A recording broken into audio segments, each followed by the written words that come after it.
बोलो सियावर रामचंद्र भगवान की जय। कल अपन ने सुना भगवान श्री रामचंद्र जी भाई लक्ष्मण जी के साथ सीता जी की खोज में आगे बढ़ रहे हैं। तो हनुमान जी से मुलाकात हुई, फिर हनुमान जी ने सुग्रीव जी से मिलाया। भगवान सुग्रीव जी से पूछ रहे हैं कि सखा, आप यहाँ वन में किस कारण से रहते हो, ये मुझे बताओ। यहाँ तक अपन ने कल सुना। बहुत अच्छा प्रसंग चल रहा है। आप पूरा मन लगाकर सुने शुरू से पूरा, और अच्छा लगे तो सब्सक्राइब करें ताकि रोज का भाग आप तक पहुंचता रहेगा और पूरी रामचरितमानस आप सुन सकेंगे। अब आगे बढ़ते हैं। श्री राम जय जय राम, श्री राम जय जय राम, श्री राम जय जय राम, श्री राम जय राम। तो भगवान के पूछने पर कि आप वन में किस कारण रहते हो, तो सुग्रीव कहने लगा। सुग्रीव ने कहा, हे नाथ, बाली और मैं दो भाई हैं। हम दोनों में ऐसी प्रीति थी कि वर्णन नहीं की जा सकती। हे प्रभु, मैं दानव का एक पुत्र था, उसका नाम मायावी था। एक बार वह हमारे गांव में आया। उसने आधी रात को नगर के फाटक पर आकर पुकारा, ललकारा। बाली शत्रु के बल को सह नहीं पाया, उसकी ललकार सह न सका। वह दौड़ा, उसे दौड़ देखकर मायावी भागा। मैं भी भाई के संग लगा चला गया। वह मायावी एक पर्वत की गुफा में जा घुसा। तब बाली ने मुझे समझाकर कहा, तुम एक पखवाड़े 15 दिन तक मेरी वाट देखना। यदि मैं उतने दिनों में न आऊं तो जान लेना कि मैं मारा गया। हे खरारी, मैं वहां महीने भर तक रहा। वहां उस गुफा से रक्त की बड़ी भारी धारा निकली। तब मैंने समझा कि उसने बाली को मार डाला, अब आकर मुझे मारेगा। इसलिए मैं वहां गुफा के द्वार पर एक शिला लगाकर भाग आया। मंत्रियों ने नगर को बिना स्वामी राजा का देखा तो मुझको जबरदस्ती राज्य दे दिया। बाली उसे मारकर घर आ गया। मुझे राज सिंहासन पर देखकर उसने जी में भेद बढ़ाया, बहुत ही विरोध माना। उसने समझा कि यह राज्य के लोभ से ही गुफा के द्वार पर शिला दे आया था, जिससे मैं बाहर न निकल सकूं, और यहाँ आकर राजा बन बैठा। उसने मुझे शत्रु के समान बहुत अधिक मारा और मेरा सर्वस्व तथा मेरी स्त्री को भी छीन लिया। हे कृपालु रघुवीर, मैं उसके भय से समस्त लोकों में बेहाल होकर फिरता रहा। वह शाप के कारण यहाँ नहीं आता, तो भी मैं मन में भयभीत रहता हूँ। सेवक का दुख सुनकर दीनों पर दया करने वाले श्री रघुनाथ जी की दोनों विशाल भुजाएं फड़क उठी। उन्होंने कहा, हे सुग्रीव, सुनो, मैं एक ही बाण से बाली को मार डालूंगा। ब्रह्मा और रुद्र की शरण में जाने पर भी उसके प्राण न बचेंगे। जो लोग मित्र के दुख से दुखी नहीं होते, उन्हें देखने से ही बड़ा पाप लगता है। अपने पर्वत के समान दुख को धूल के समान, और मित्र के धूल के समान दुख को सुमेरु बड़े भारी पर्वत के समान जाने। जिन्हें स्वभाव से ही ऐसी बुद्धि प्राप्त नहीं है, वे मूर्ख हट करके क्यों किसी से मित्रता करते हैं। मित्र का धर्म है कि वह मित्र को बुरे मार्ग से रोककर अच्छे मार्ग पर चलावे, उसके गुण प्रकट करे और अवगुणों को छिपावे। देने लेने में मन में शंका न रखे, अपने बल के अनुसार सदा हित ही करता रहे। विपत्ति के समय में तो सदा 100 गुना स्नेह करे। वेद कहते हैं कि संत श्रेष्ठ मित्र के गुण ये हैं, जो सामने तो बना बना कर कोमल वचन कहता है और पीठ पीछे बुराई करता है तथा मन में कुटिलता रखता है। हे भाई, इस तरह जिनका मन सांप की चाल के समान टेढ़ा है, ऐसे कुमित्र को तो त्यागने में ही भलाई है। मूर्ख सेवक, कंजूस राजा, उल्टा स्त्री और कपटी मित्र, ये चारों शूल के समान पीड़ा देने वाले हैं। हे सखा, मेरे बल पर अब तुम चिंता छोड़ दो। मैं सब प्रकार से तुम्हारे काम आऊंगा, तुम्हारी सहायता करूंगा। सुग्रीव ने कहा, हे रघुवीर, सुनिए, बाली महान बलवान और अत्यंत रणधीर हैं। फिर सुग्रीव ने श्री राम जी को दुंदुभि राक्षस की हड्डियां और ताल के वृक्ष दिखलाए। श्री रघुनाथ जी ने उन्हें बिना ही परिश्रम के आसानी से ढहा दिया। श्री राम जी का अपरिमित बल देखकर सुग्रीव की प्रीति बढ़ गई। और उन्हें विश्वास हो गया कि ये बाली का वध अवश्य करेंगे। वे बार बार चरणों में सिर नवाने लगे। प्रभु को पहचान कर सुग्रीव मन में हर्षित हो रहे थे। जब ज्ञान उत्पन्न हुआ तब वे ये वचन बोले कि हे नाथ, आपकी कृपा से अब मेरा मन स्थिर हो गया। सुख संपत्ति परिवार और बड़ाई बड़प्पन सबको त्याग कर मैं आपकी सेवा ही करूंगा, क्योंकि आपके चरणों की आराधना करने वाले संत कहते हैं कि ये सब सुख संपत्ति आदि राम भक्ति के विरोधी हैं। जगत में जितने भी शत्रु मित्र और सुख दुख हैं, सबके सब माया रचित हैं, परमार्थतः वास्तव में नहीं है। हे श्री राम जी, बाली तो मेरा परम हितकारी है, जिसकी कृपा से शोक का नाश करने वाले आप मुझे मिले, और जिसके साथ अब स्वप्न में भी लड़ाई हो तो जागने पर उसे समझकर मन में संकोच होगा कि स्वप्न में भी मैं उससे क्यों लड़ा। हे प्रभु, अब तो इस प्रकार कृपा कीजिए कि सब छोड़कर दिन रात मैं आपका भजन ही करूं। सुग्रीव की वैराग्य युक्त वाणी सुनकर उसके क्षणिक वैराग्य को देखकर हाथ में धनुष धारण करने वाले श्री राम जी मुस्कुरा कर बोले, तुमने जो कुछ कहा है वह सभी सत्य है, परंतु हे सखा, मेरा वचन मिथ्या नहीं होता, अर्थात बाली मारा जाएगा और तुम्हें राज्य मिलेगा। काकभूषण जी कहते हैं कि हे पक्षियों के राजा गरुड़, नट के बंदर की तरह श्री राम जी सबको नचाते हैं, वेद ऐसा कहते हैं। तदनंतर सुग्रीव को साथ लेकर और हाथों में धनुष बाण धारण करके श्री रघुनाथ जी चले। तब श्री रघुनाथ जी ने सुग्रीव को बाली के पास भेजा। वह श्री राम जी का बल पाकर बाली के निकट जाकर गरजा। बाली सुनते ही क्रोध में भरकर वेग से दौड़ा। उसकी स्त्री तारा ने चरण पकड़कर उसे समझाया कि हे नाथ सुनिए, सुग्रीव जिनसे मिले हैं वे दोनों भाई तेज और बल की सीमा हैं। वे कौशलाधीश दशरथ जी के पुत्र राम और लक्ष्मण संग्राम में काल को भी जीत सकते हैं। बाली ने कहा, हे बीरू डरपोक प्रिय, सुनो, श्री रघुनाथ जी समदर्शी हैं। जो कदाचित वे मुझे मारेंगे ही तो मैं सनाथ हो जाऊंगा, परम पद पा जाऊंगा। ऐसा कहकर वह महान अभिमानी बाली सुग्रीव को तिनके के समान जानकर चला। दोनों भिड़ गए। बाली ने सुग्रीव को बहुत धमकाया और घूंसा मारकर बड़े जोर से गरजा। तब सुग्रीव व्याकुल होकर भागा। घूंसे की चोट उसे वज्र के समान लगी। सुग्रीव ने आकर कहा, हे कृपालु रघुवीर, मैंने आपसे पहले ही कहा था कि बाली मेरा भाई नहीं है, काल है। श्री राम जी ने कहा, तुम दोनों भाइयों का एक सा ही रूप है, इसी भ्रम से मैंने उसको नहीं मारा। फिर श्री राम जी ने सुग्रीव के शरीर को हाथ से स्पर्श किया, जिससे उसका शरीर वज्र के समान हो गया और सारी पीड़ा जाती रही। तब श्री राम जी ने सुग्रीव के गले में फूलों की माला डाल दी और फिर उसे बड़ा भारी बल देकर भेजा। दोनों में पुनः अनेक प्रकार से युद्ध हुआ। श्री रघुनाथ जी वृक्ष की आड़ से देख रहे थे। सुग्रीव ने बहुत से छल बल किए, किंतु अंत में भय मानकर हृदय से हार गया।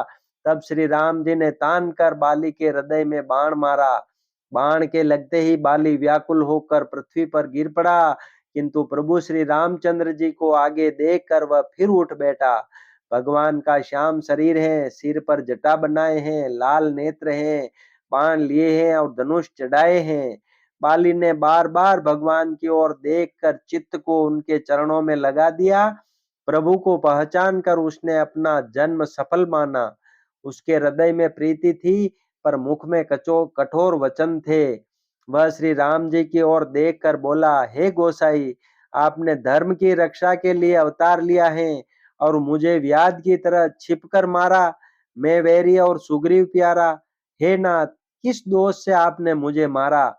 श्री राम जी ने कहा, हे मूर्ख, सुन, छोटे भाई की स्त्री, बहन, पुत्र की स्त्री और कन्या, ये चारों समान हैं।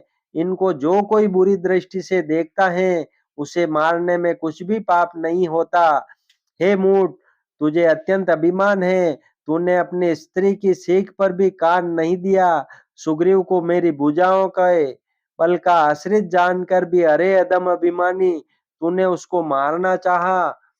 बाली ने कहा, हे श्री राम जी सुनिए, स्वामी, आपसे मेरी चतुराई नहीं चल सकती। हे प्रभु, अंतकाल में आपकी गति शरण पाकर मैं अब भी पापी ही रहा। बाली की अत्यंत कोमल वाणी सुनकर श्री राम जी ने उसके सिर को अपने हाथ से स्पर्श किया और कहा, मैं तुम्हारे शरीर को अचल कर दूं, तुम प्राणों को रखो। बाली ने कहा, हे कृपा निदान सुनिए, मुनिगण जन्म जन्म में प्रत्येक जन्म में अनेकों प्रकार का साधन करते रहते हैं, फिर भी अंतकाल में उन्हें राम नहीं कहा आता, उनके मुख से राम नाम नहीं निकलता। जिनके नाम के बल से शंकर जी काशी में सबको समान रूप से अविनाशी गति मुक्ति देते हैं, वह श्री राम जी स्वयं मेरे नेत्रों के सामने आ गए हैं। हे प्रभु, ऐसा संयोग क्या कभी फिर बन पड़ेगा? श्रुतियां नेति नेति कहकर निरंतर जिनका गुणगान करती रहती हैं तथा प्राण और मन को जीतकर एवं इंद्रियों को नीरस बनाकर मुनिगण ध्यान में जिनकी कभी क्वचित ही झलक पाते हैं, वे ही प्रभु आप साक्षात मेरे सामने प्रकट हैं।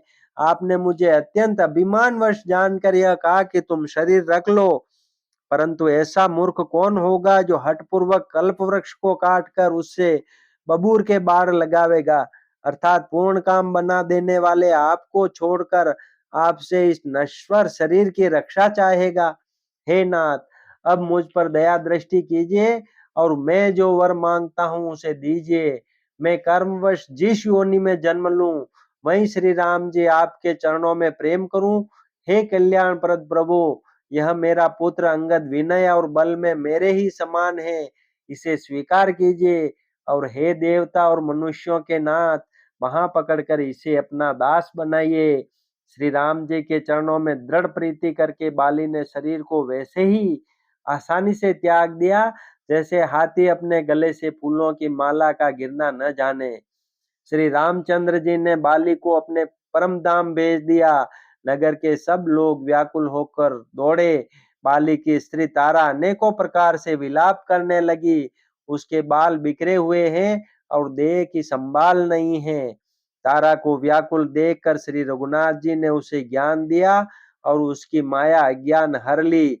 उन्होंने कहा, पृथ्वी जल अग्नि आकाश और वायु, इन 5 तत्वों से यह अत्यंत अधम शरीर रचा गया है। वह शरीर तो प्रत्यक्ष तुम्हारे सामने सोया हुआ है और जीव नित्य है, फिर तुम किसके लिए रो रही हो? जब ज्ञान उत्पन्न हो गया तब वह भगवान के चरणों लगी और उसने परम भक्ति का वर मांग लिया। शिव जी कहते हैं, हे उमा, स्वामी श्री राम जी सबको कठपुतली की तरह नचाते हैं। तदनंतर श्री राम जी ने सुग्रीव को आज्ञा दी और सुग्रीव ने विधि पूर्वक बाली का सब मृत कर्म किया। तब श्री रामचंद्र जी ने छोटे भाई लक्ष्मण को समझाकर कहा कि तुम जाकर सुग्रीव को राज्य दे दो। श्री रघुनाथ जी की प्रेरणा से सब लोग श्री रघुनाथ जी के चरणों में मस्तक नवाकर चले। लक्ष्मण जी ने तुरंत ही सब नगर निवासियों को और ब्राह्मणों के समाज को बुला लिया और उनके सामने सुग्रीव को राज्य और अंगद को युवराज पद दिया। हे पार्वती, जगत में श्री राम जी के समान हित करने वाला गुरु, पिता, माता, बंधु और स्वामी कोई नहीं है। देवता, मनुष्य और मुनि सबकी यह रीति है कि स्वार्थ के लिए ही सब प्रीति करते हैं। जो सुग्रीव दिन रात बाली के भय से व्याकुल रहता था, जिसके शरीर में बहुत से घाव हो गए थे और जिसकी छाती चिंता के मारे जला करती थी, उसी सुग्रीव को उन्होंने वानरों का राजा बना दिया। श्री रामचंद्र जी का स्वभाव अत्यंत ही कृपालु है। जो लोग जानते हुए भी ऐसे प्रभु को त्याग देते हैं, वे क्यों न विपत्ति के जाल में फंसे। फिर श्री राम जी ने सुग्रीव को बुला लिया और बहुत प्रकार से उन्हें राजनीति की शिक्षा दी। फिर प्रभु ने कहा, हे वानरपति सुग्रीव, सुनो, मैं 14 वर्ष तक गांव बस्ती में नहीं जाऊंगा। ग्रीष्म ऋतु बीतकर वर्षा ऋतु आ गई, अतः मैं यहाँ पास ही पर्वत पर टिक रहूंगा। तुम अंगद सहित राज्य करो, मेरे काम का हृदय में सदा ध्यान रखना। तदनंतर जब सुग्रीव जी घर लौट गए तब श्री राम जी प्रवर्षण पर्वत पर जा टिके। देवताओं ने पहले से ही उस पर्वत की एक गुफा को सुंदर बना रखा था। उन्होंने सोच रखा था कि कृपा की खान श्री राम जी कुछ दिन यहाँ आकर निवास करेंगे। सुंदर वन फूला हुआ अत्यंत सुशोभित है। मधु के लोभ से भौरे भौरों के समूह गुंजार कर रहे हैं। जब से प्रभु आए तब से वन में सुंदर कंद, मूल, फल और पत्तों की बहुतायत हो गई। मनोहर और अनुपम पर्वत को देखकर देवताओं के सम्राट श्री राम जी छोटे भाई सहित वहां रह गए।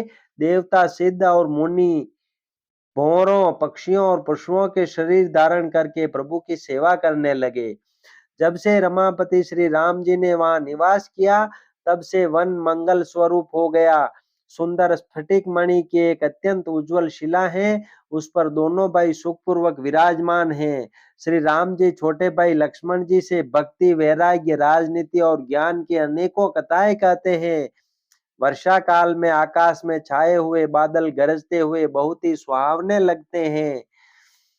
श्री राम जी कहने लगे, हे लक्ष्मण, देखो मोरों के झुंड, वन फूला हुआ अत्यंत सुशोभित है। मधु के लोभ से भौरों के समूह गुंजार कर रहे हैं। जब से प्रभु आए तब से वन में सुंदर कंद, मूल, फल और पत्तों की बहुतायत हो गई। मनोहर और अनुपम पर्वत को देखकर देवताओं के सम्राट श्री राम जी छोटे भाई सहित वहां रह गए। देवता, सिद्ध और मुनि भंवरों, पक्षियों और पशुओं के शरीर धारण करके प्रभु की सेवा करने लगे। जब से रमापति श्री राम जी ने वहां निवास किया तब से वन मंगल स्वरूप हो गया। सुंदर स्फटिक मणि की एक अत्यंत उज्जवल शिला है, उस पर दोनों भाई सुखपूर्वक विराजमान हैं।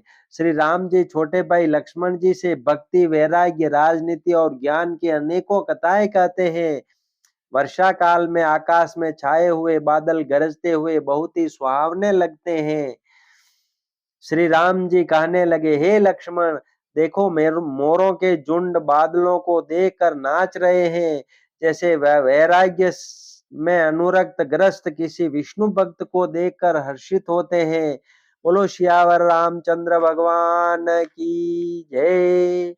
श्री राम जय राम, जय जय राम, श्री राम जय राम, जय जय राम, श्री राम जय राम, जय जय राम, श्री राम जय राम, जय जय राम।